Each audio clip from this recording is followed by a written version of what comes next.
Hello, welcome to our very interesting session about simple regression analysis and correlation.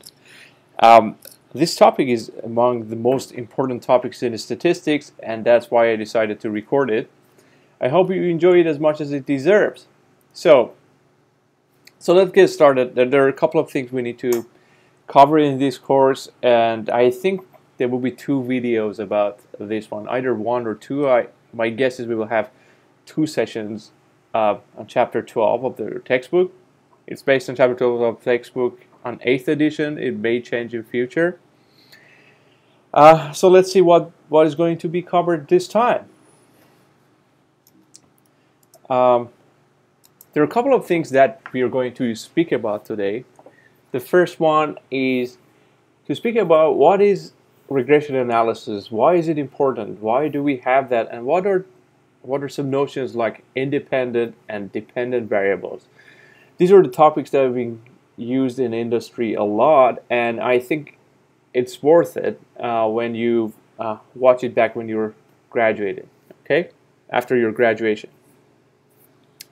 The second thing we are going to discuss is how for regression lines we find the parameters that introduce what regression line are.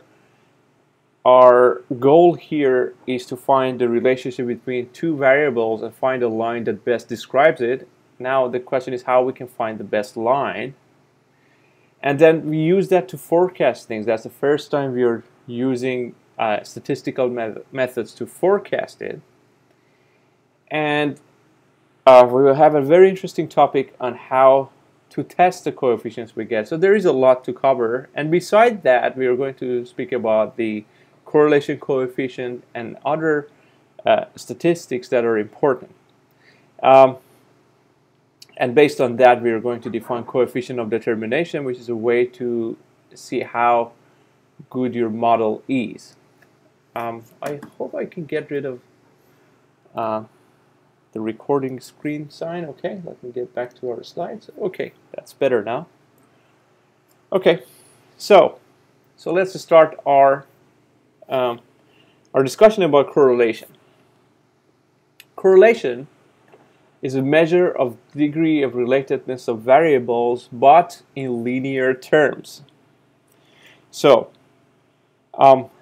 it is only applicable when you have two variables, and those two types of variables should be both interval level of data, and what you're supposed to do to see degree to which two variables are linearly related, and that's called the correlation coefficient. So coefficient of correlation, or correlation coefficient R, measures how linear your model is. For instance, let's say we have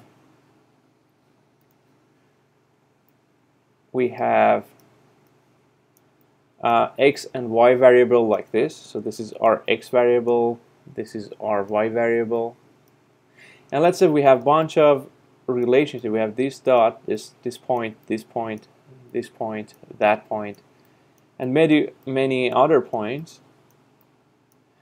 We want to see how linear it is, and the degree to which it's linear is called the coefficient of correlation. For instance, if these are our x and y scatter plots, let's say this is our height. Sorry for my handwriting, it's very hard to write with mouse. And let's call this is weight. Weight. Oh, I'm very slow in writing with that. Okay, so let's call this is height and weight. And let's say these are information about two different people. For instance, this is the first person. He's 100. He's 5 feet, and his weight is 150 pounds. This is the second person in our data set. has a height and weight. This third person in our data set has a height and weight. So I intentionally put it in a linear way. That means if you just draw one line, it will cross all your dots. Assume that was a straight line. Sorry, it's very hard to draw it in a linear manner. Well, let's assume it crosses all the points you had. So that's a perfect linear relationship. So we want to have a correlation that distinguishes between the perfect linear relationship with this one. This one is not perfectly linearly correlated because no matter which line you use, it's not going to cross all the dots here. So R, lowercase r, is a coefficient that measures the degree of linearity between two variables, and those two variables must be interval. Okay. So there is a way to find that. It looks a little bit hard, but I promise you that it will become way more clear when we start working on numerical examples. So I want you to write down these formulas. R is actually sum square xy divided by the square root of sum square x sum square y, and sum square xy. So let me use pen again. So sum square xy is what you find in numerator. So this is sum square xy. Sum square x is this part. Sum square y is this part.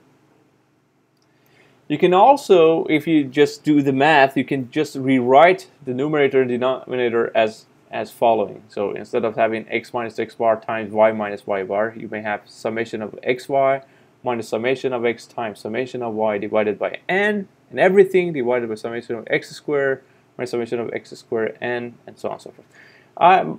I suggest you stick to one of these formulas. Perhaps the first one is easier to handle, but it doesn't matter. Whichever you stick to, it gives you the same result. So my request from you is to somehow print down this page. That's page 4 of your slides. You can find it on iLearn. Please print it down because we are going to use these formulas. I want to show you how you can use these formulas later. And if you calculate R with these formulas, you always get a number between -1 and 1, -1 and 1.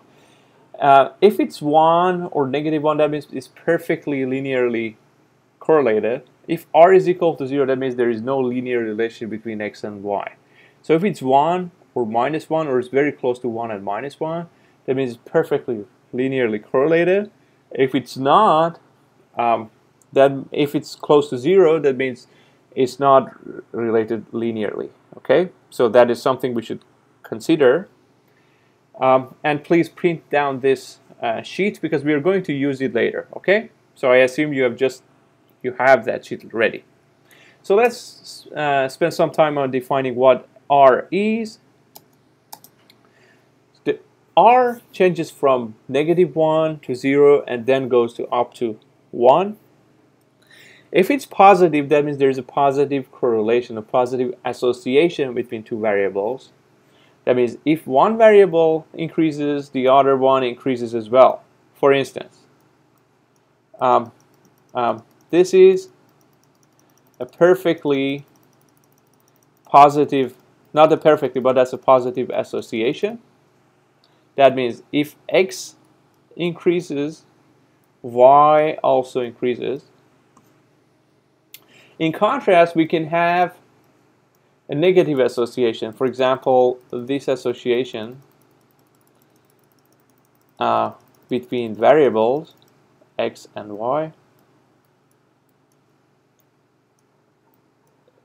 has a negative slope line. That means when x increases, y decreases. When x decreases, y increases. However, when it's positively correlated, that means when x increases, y increases. When y decreases, x decreases. Okay? So if the value of R is close to 1, that means not only it has a linear association, but also it has a positive association. That means one variable increases, the other one increases. The negative correlation, on the other hand, means as one variable increases, the other one decreases. So what you see here is a relationship of a negative correlation. This is positive association. If there is no correlation between two variables, it's close to 0. So closer to 1 or -1 means it's a very linearity between the dependency of two variables. So let me show you some graphs in next slide. Here at top left hand side we have r less than 0, because when x decreases, y increases, or when x increases, y decreases. Here we have positive association, because when x increases, y also increases. Here we have no association. That's why r is equal to 0. Okay, you cannot find any relationship. Is it going up? Is it going down? How does it look like? We don't know. In the next graph, we can see how the absolute value of correlation will affect the shape of the relationship. So let me start from no relationship. See, we cannot really find any association between these two variables. We cannot draw a line that describes it perfectly. But when we have slightly negative correlation, like negative 0.03, then you can introduce a negative slope line to describe that. But it's not but as you can see, these points are scattered around this line, and the more scatteredness around this line, the smaller this value, the closer it is to 0. In middle right hand side, you will see r is negative 0.07. That means it introduces more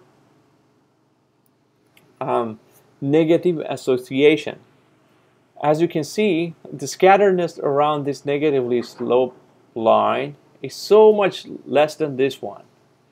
And lastly, in this graph, you will see if you draw a line, it has a negative slope, but since r is negative 0.99,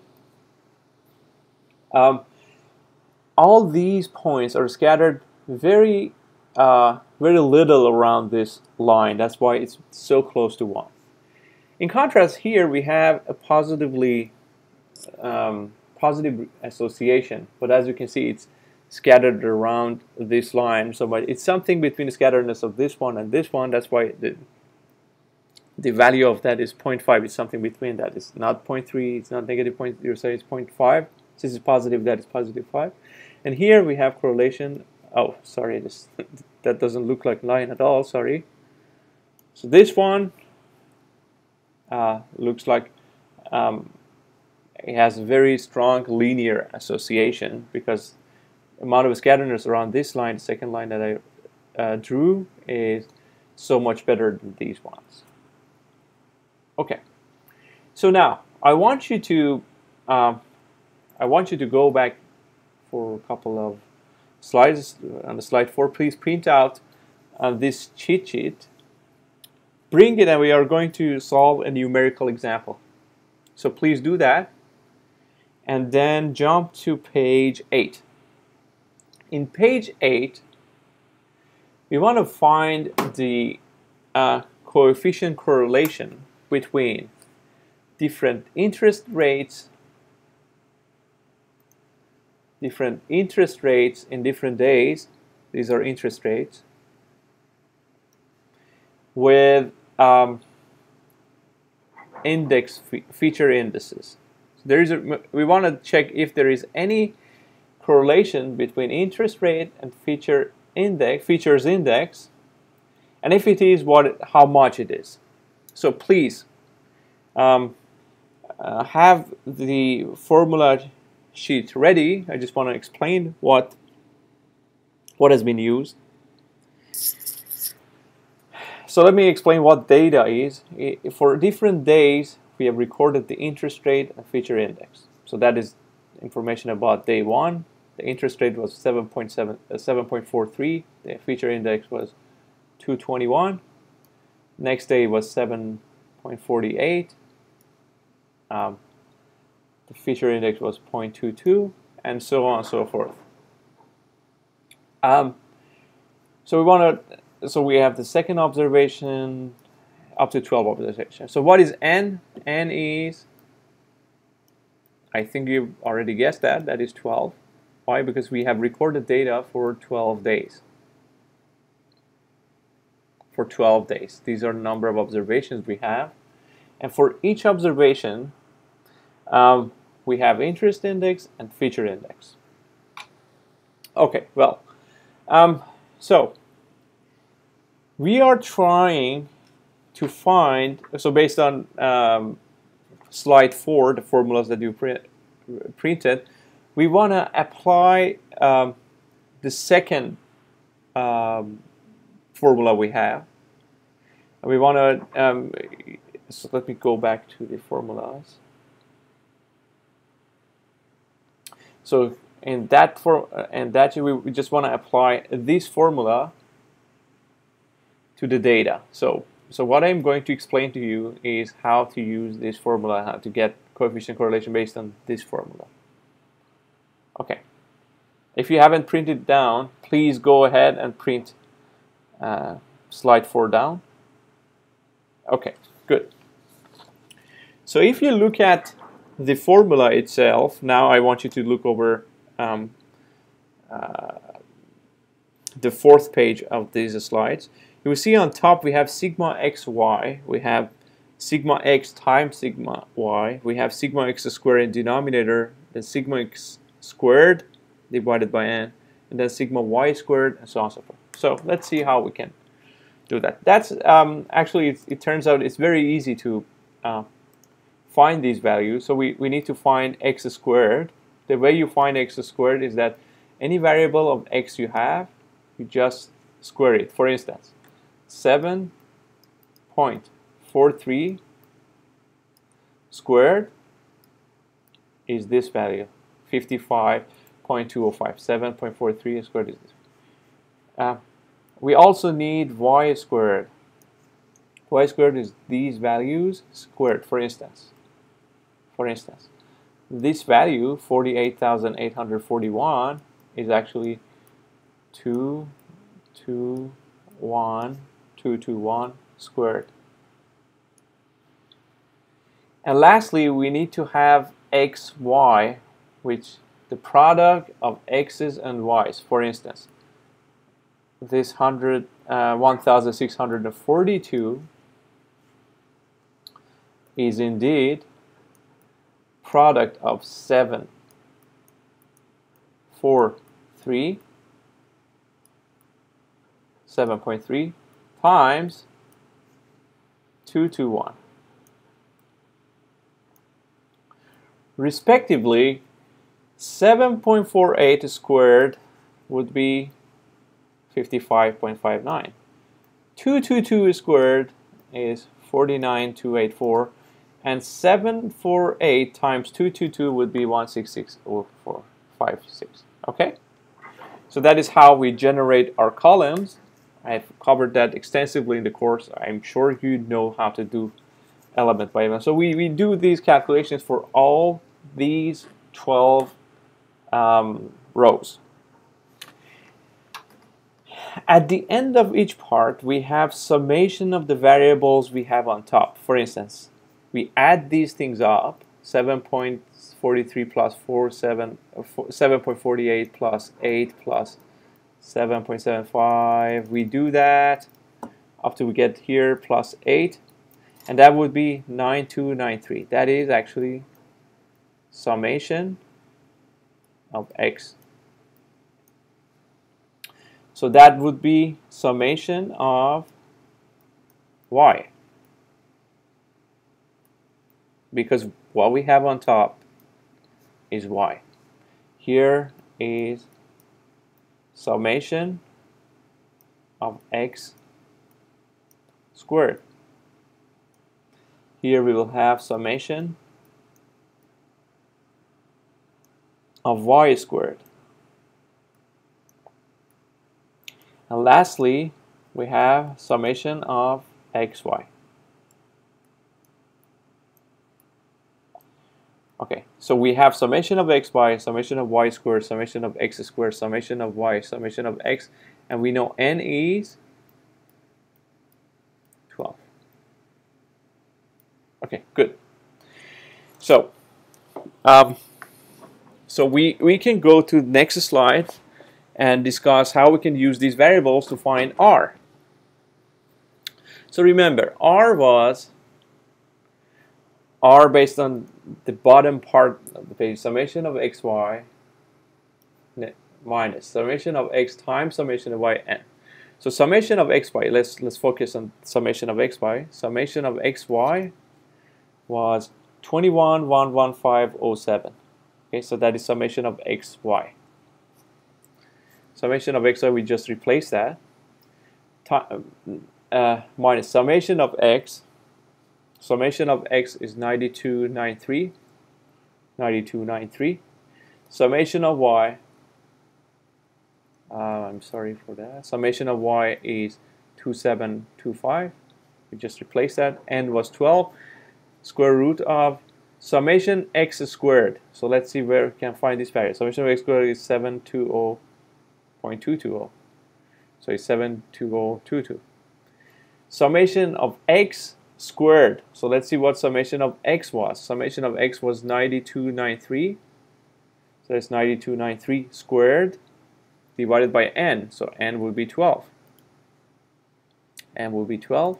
And so on and so forth. We have summation of y squared. If you look at the previous slide, summation of y squared would be 619,207. Then summation of y squared, that would be 7. Summation of y was 2725 squared, and n was 12. So if you just put that in your calculators, you get the linear association between features index and interest as 0.815. So 0.815 is very close to 1. That is suggesting a very strong linear association. Is it a positive or negative association? It is a positive association. That means the more, or the less, the less. So is R high or low? It's usually considered to be R, but it depends on the context. Usually in social sciences and business, such an R is considered very strong, very, very strong. In physical science, this R might not be that impressive. What can we conclude about the variable? That means we can conclude that features index, which was our y variable, and x, which was the interest rate, are perfectly positively correlated. That means the more the interest rate, the more the feature index. Okay, so we are done with R. R was measuring how linear the association is. Now that's the time for a very interesting topic called the regression lines. Regression lines, or finding a regression line or regression analysis, is the process with which you find a line that describes the association between two variables or one and more variables. For instance, here we have a data, the operation cost of airline data versus number of passengers. So let me explain this data set first. As you can see, we have many different observations. For instance, let's focus on this first observation. Okay, so in this first observation, we see that if this airline, let's call this is flight United, let's call it United flight 723. I'm just making up these numbers. And so when they had 60 passengers, their operating costs were around, let's say, $4,250. $4,250. And this is another flight. Let me go down here. Okay. This is another flight. Let's call this American Airlines AA220 from San Francisco to Las Vegas. They had 70, let's say 70, I think that's will be 76 passengers, and their operating cost was 4,700.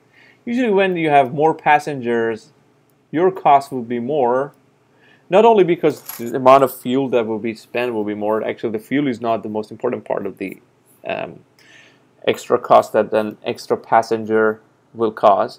It's usually the operating cost. For example, if you have a lot of passengers, you may need more attendants in the fleet. Or if you have more passengers, there should be more workers to handle luggages outside. So that's the operating cost.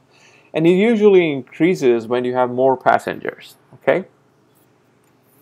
And sometimes when you have more than a certain number of passengers, you need to use a larger craft to take them from origin to destination. For example, some of the airplanes may not be usable. For example, if there is a special small aircraft that can only handle 80 passengers, and you want to carry 90 passengers, you should use a larger craft. And usually, larger crafts need more fuel to run. So what we are trying to do here is to find a line. Assume that is. Please accept that line as a real line from me. It's not a line, I know, but maybe I can just use another line. Probably arrow, maybe that works better. Oops. Okay, so let me go back. Okay. So our goal is to find an arrow. Oh, I don't know why it doesn't work. Okay, so arrow doesn't work. Okay, so our goal is to find a line like this.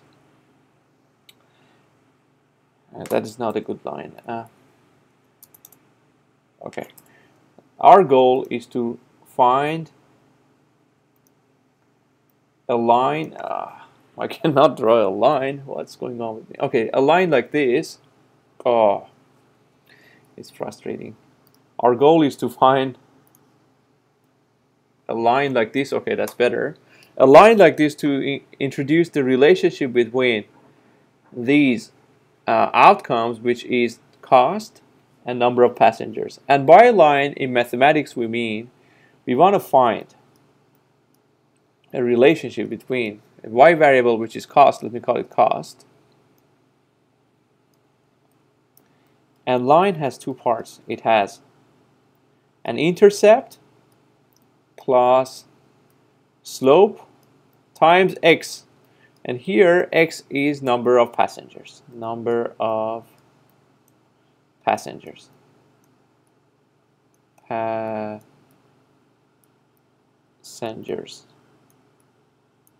Believe me, it's very hard to write with the pen. Okay, so cost versus number of passengers.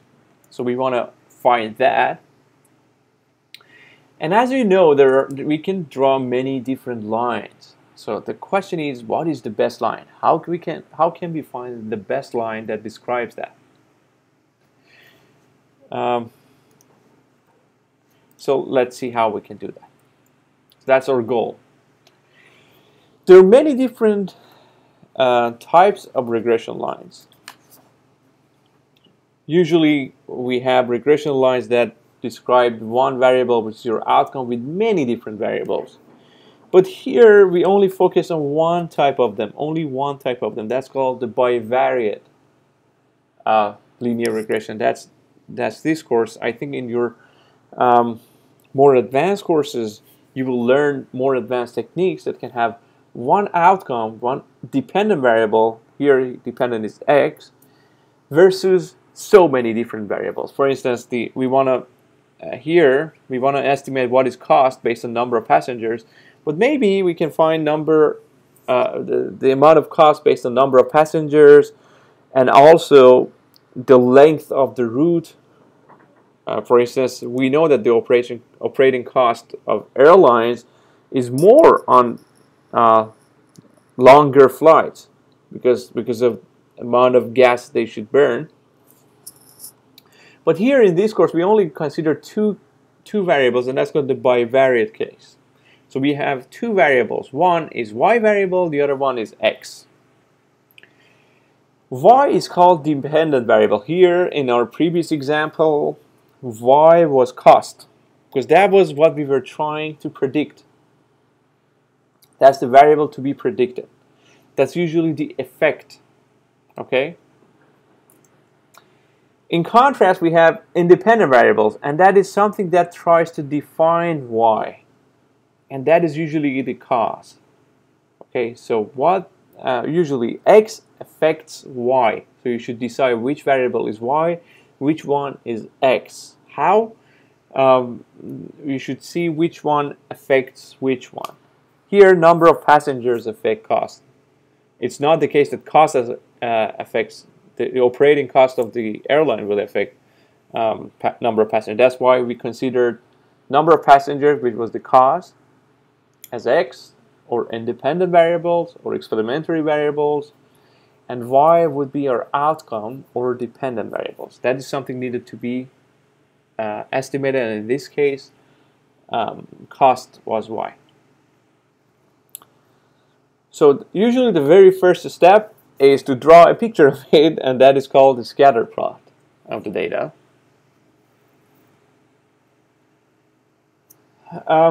We can go beyond linearities. We can have nonlinear relationships, but that will be beyond the scope of this course. So we will only consider the case that we have two variables. One is x, the other one is y, and we want to define and find y based on x. To formally state what we are trying to do, we are trying to estimate what y is based on x, and to do that we need to find two variables, because each line has two parts. It has an intercept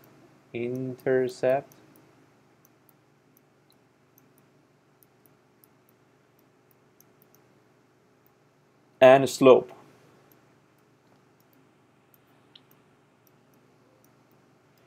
So in mathematics you usually have that. You know, I am sure most of you know how to draw a line, but you can have deterministic regression models. That means you can exactly know what's going on. It's a perfect linear relationship, all your points on your line.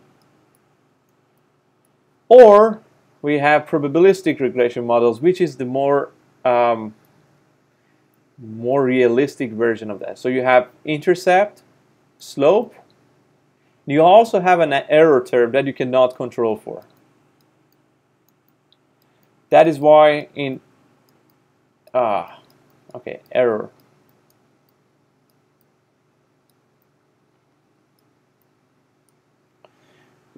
That is why we usually have probabilistic regression lines, because we have so many other observations that are not exactly on our line. Something like that. Okay? So that would be probabilistic. So we focus on the second version of regression line, probabilistic, because we cannot control for some of the variables that are there. If you want to find what is the outcome of cost based on only one variable, you miss something, and that missed part is part of the error that you have. Okay? And remember, I said during the course that whenever you have Greek letters, that means that is a parameter. That's come from your population. If you have the population data, that means you have the cost of every single airline for every single line, and you have number of passengers for every single line, then you can have population. But usually you have a sample of that, and that's why you cannot estimate these two parameters directly, because you don't know what parameter is. That's why we use sample. So beta 0 and beta 1 are population parameters, And usually we cannot find these beta 0 and beta 1, and that's why we use sample statistics to find something that represent that, like B0 and B1. So that would, B0 and B1 would be the intercept that you get from your, B0 will be the intercept that you get from your sample, and B1 would be the slope that you can get from your sample. That will replace beta 0 and beta 1, because we do not know what they are.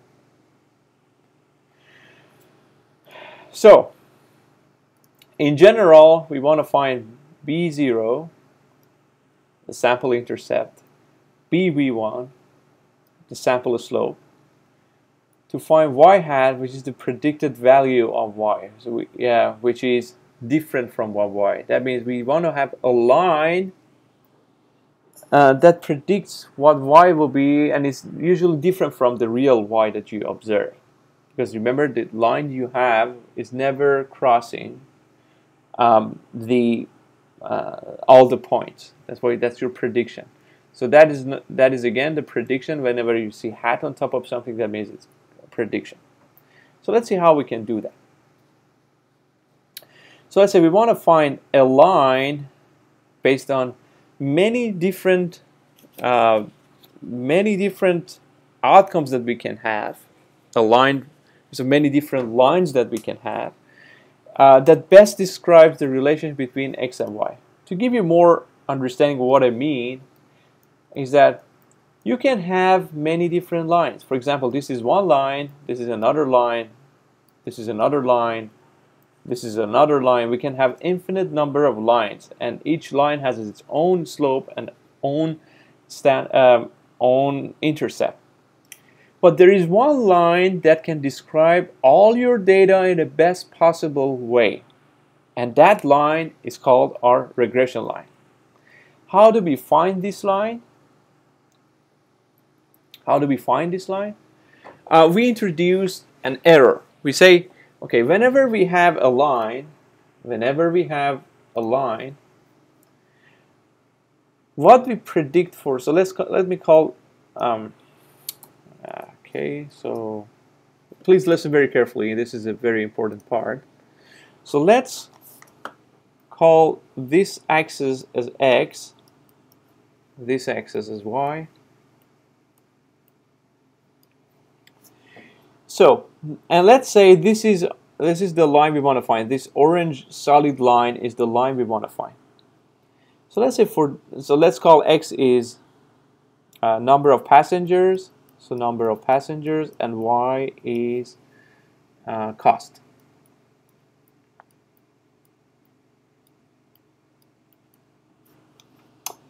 So in reality, for this point, let's say number of passengers was 80 passengers, and cost was, let's say our cost was $4,000.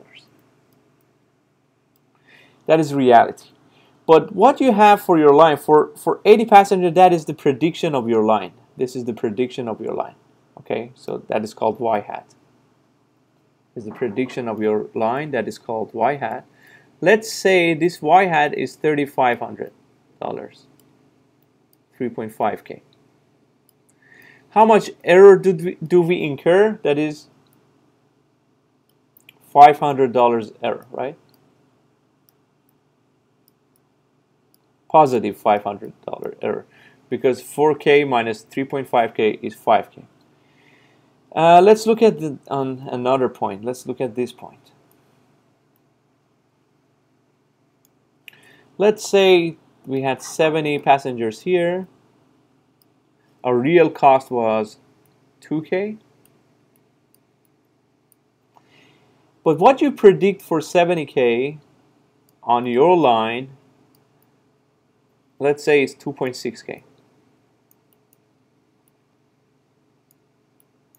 Let's say it's 2.6K.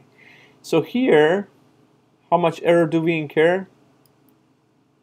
We are off from our prediction by $600.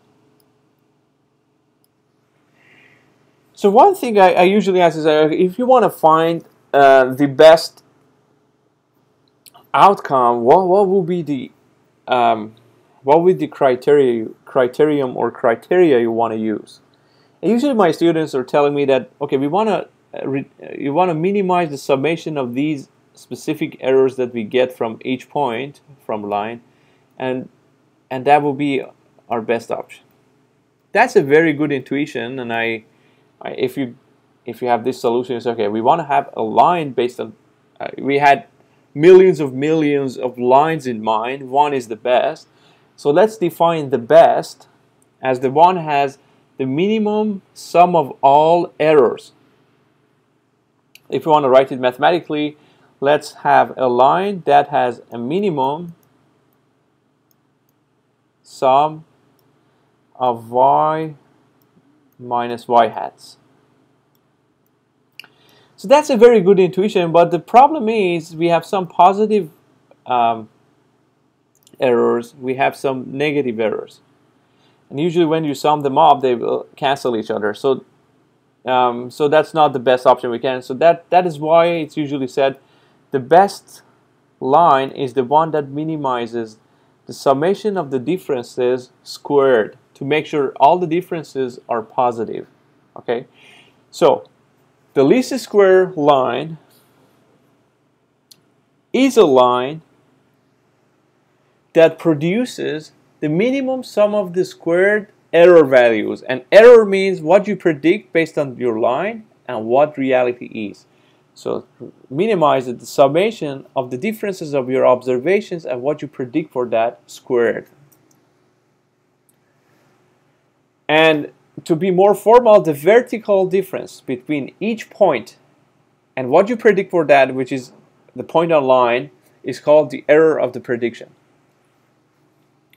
So the least square regression line is the regression line that results in the smallest sum of errors squared. Smallest sum of errors squared.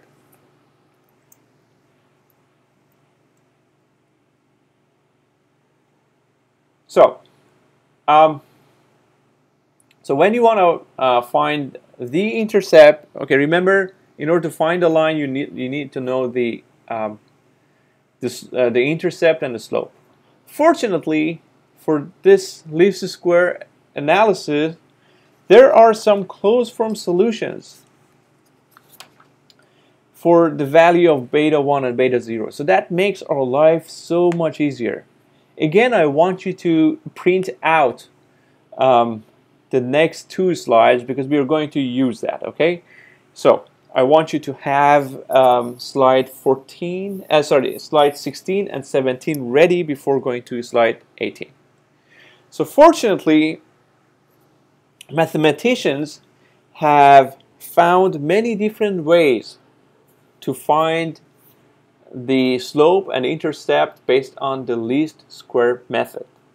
All these 3 formulas, in addition to the next one that I'm going to give you, are giving you consistent slopes. So the slope of your regression line beta 1 is summation of x minus x bar times y minus y bar divided by summation of x minus x bar squared, or summation xx minus n x bar y bar. X bar is mean of x. So that's why y bar is mean of x2 divided by summation of x2 minus n times x bar squared. What is n? Sample size. Sample size. Or it's summation of xy minus summation of x times summation of y divided by n divided by summation x squared minus summation of x squared divided by n. Again, we shouldn't scare about from formulas because everything is pretty straightforward when you just use columns to find them. I'm going to use some of the methods that we had before. That was the column specification method to find these values. So do not get scared of them.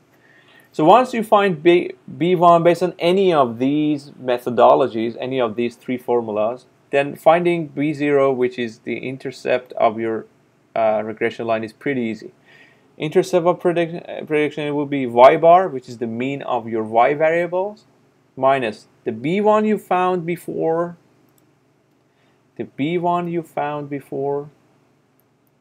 times x bar. X bar is the mean of your x variable.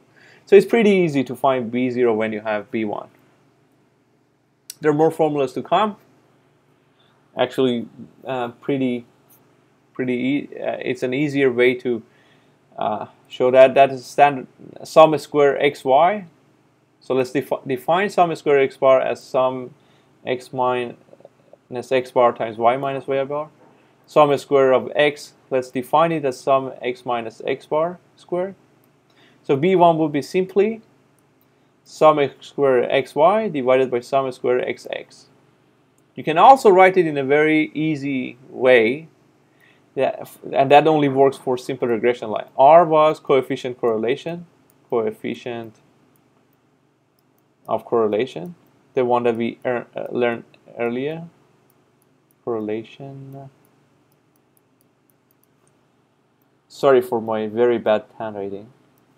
Sx is a standard error, a standard deviation of y, SD of y, and you learned how to do it in second session of the course, second week of the course. Sx is standard deviation of x variables. So it's very easy. If you have coefficient of correlation, finding B1 is pretty straightforward. You just multiply that by standard deviation of your y variables divided by standard deviation of x variables. Once you have that, you just replace B1 here and you find B0, because you have B1, you have y bar, you have x bar, which is the mean of x variables, and you're done. So I want you to have these two slides ready, because we are going to estimate cost based on number of passengers. We are going to use that. If you do not have these two slides, I really want you to print it out and or write it somewhere, and just then come back to the slides that we have. Please stop the video now, have those ready, and then come back. Okay. I assume you already have the slides of 16 and 17, and you want to help me to find the regression line that defines the cost in $1,000 of airlines based on number of passengers. So we have number of passengers here, we have cost here, and we are trying to estimate the cost based on number of passengers that we have. It's a very, very interesting thing, because for the first time in your life, perhaps, you're trying to find a line that describes the relation between two variables, and then you will see how we can use that to predict what is happening beyond that number. You are going to predict, for example, if you have 98 passengers, how much cost on average you will incur. Or if you have 62 passengers, how much cost you would expect. So it's pretty straightforward to find that, and that is just using your column operators. Oh, what I did. Okay. In first column,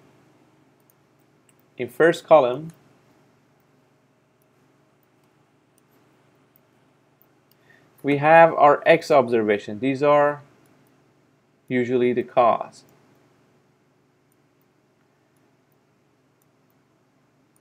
These y variables are something that are usually effect. It doesn't suggest causality necessarily, but this is our independent variable. X is my independent variable. Y is our dependent variables. Okay, so X are independent variables. Y is our dependent variable. I used it in a plural form because usually what we have is more than one X. Okay, so let me draw that. Okay, perfect. So let's focus on our observations. The first observation is for 61 passengers. For 61 passengers, we find that the operating cost is $4,280. For 63 passengers, based on historic data, we found that the cost is $4,080. For 67 passengers, that cost is $4,420, and so on and so forth. So how many observations do we have in total? It's 1, 2, 3, 4, 5, 6, 7, 8, 9, 10, 11, 12. So n is 12. So let's generate two more columns. One is x squared. So x squared is basically whatever you have here squared. So 3,721 is basically 61 squared. 3,969 is actually 63 squared, and so on and so forth. And we have our last column, which is xy. xy is the value of x multiplied by value of y. For example, 261.08 is basically 61 times 4.28. 257.04 is basically 63 times 408, and so on and so forth. At the bottom of each column, we have the summation of all variables. So if you sum these values up, you get 930. That would be summation of x. If you sum these values up, add them up, you get summation of y, which is 56.69, and so on and so forth. That would be summation of x2. That would be summation of everything you have here. And lastly, summation of xi would be summation of everything that you have here. That would be 4,462. Please write down these results somewhere, these four outcomes somewhere, because we are going to use it in our next slide. And remember, n was 12. N was 12. So please write down these values, pause it, and write down these values. And now we can move to our next slide and see how we can use them to find the slope and intercept of our values. Okay, so let's focus on that. In order to find that, we can use the formulas that was on page 17 of this lecture. Page 17, two pages ago, 2 pages before that one. Please go back and just use that. Okay, I'm assuming that you have the printout for point 17. In page 17, we found that in order to find the intercept, we need to have SSXY, and XXXY was defined as summation of XY minus summation of X times summation of Y divided by N. Summation of XY in our previous slide, if you go back please, was 4,462.22. Summation of X was 930. Summation of Y was 56.69, and N was 12. So if you just replace values in it, you find that summation of XY would be 68.7745. Also, we need to have summation of XX. Summation of XX. This value is summation of x squared minus summation of x squared divided by n. Summation of x squared in our previous lecture, in our previous slide, was 73,764. Summation of x was 930. Square of that divided by n, which is 12, gives you 1689. So our slope would be summation of xy divided by summation of xx. Summation of xy is 68,745. Summation of xx, SSXX, would be 1689. So our slope is 0.0407. That is our slope. Now, look at the bottom of page 17. I am assuming that you have already printed that out. The bottom of page 17. B0 would be y bar, so that is y bar, as mean of y, minus b1 times x bar. In other words, our regression line always crosses the mean of x and y.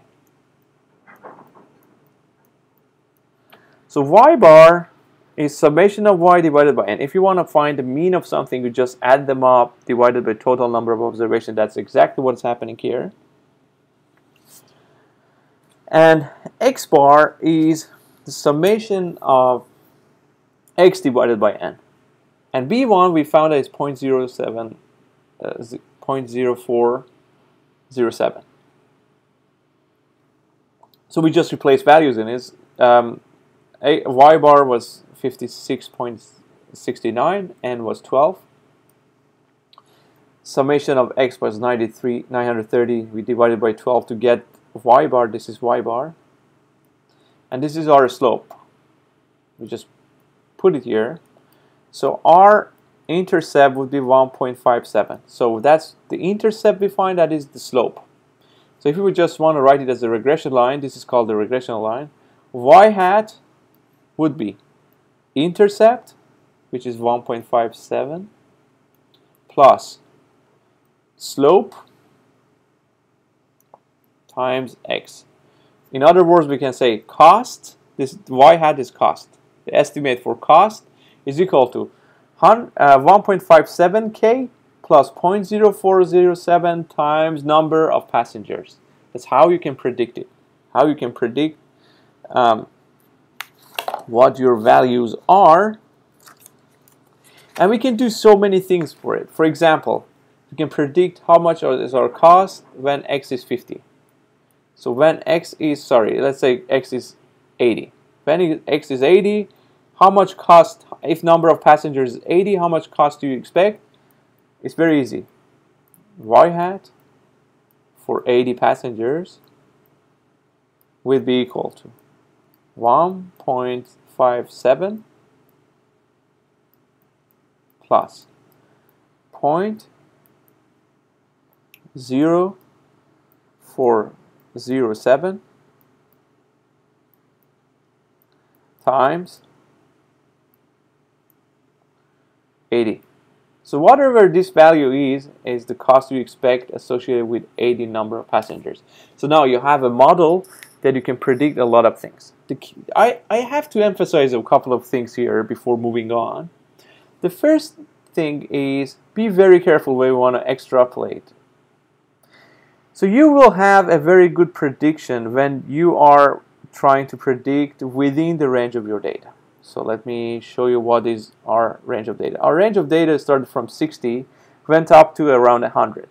So if you want to predict something around 58, that is okay. If you want to predict something around 102, that is okay. But let's say you want to predict how much cost you will have for a number of passengers equal to 40. Then you cannot do that because it's so much away from your data. You cannot do that either if you're trying to find a value for 150 passengers because it's so much away from the range of passengers you had. That is called extrapolation, so that you cannot have these point estimates for your model. Okay, so let's look at our next slide. Our next slide is an Excel outcome of this regression line. Actually, there are many softwares nowadays that can find the regression lines in a fraction of a second and give you so many interesting outcomes. So if you just run those regression line based on the values that we described before, you will see an outcome like this in Excel. An outcome like this. There are a couple of things that I can describe now. There's a couple that I will explain later. So the things that we can explain is, the first one is this one that says the coefficient correlation for this data, which was the passenger data and the associated cost, is 0.94. That's a very strong linear relationship. The number of observation was 12. We can explain that either. Forget about R-square. I will explain what it is later. The intercept, okay, the coefficients you're looking after was intercept and slope, and you can find them here. Remember, we found 1.57 for intercept. The more accurate one is 1.56979.278, and this is our slope, 0.04. I will explain what standard error is, what our t-stat, and what p-values are, and also explain what r-squared and the standard error are. So these are the outcomes we can say. So if you see such an outcome, you can easily write the regression line. How? We should say, okay, y hat is equal to intercept, which was 1.5697, plus coefficient associated with your variable, which is b1, 0.0407, times number of passengers.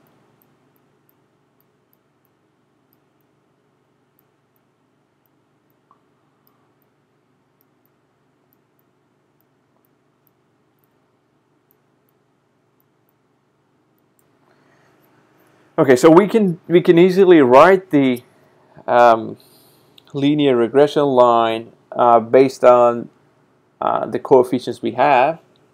So I will stop the course by now, and I will continue in my next lecture with more interesting stuff to cover. If you want to watch the next video, I will assume you've already watched this one, because the next one will be also very interesting and sometimes slightly complex. So I want you to understand this lecture first before moving to the next lecture. Okay. Thank you for now.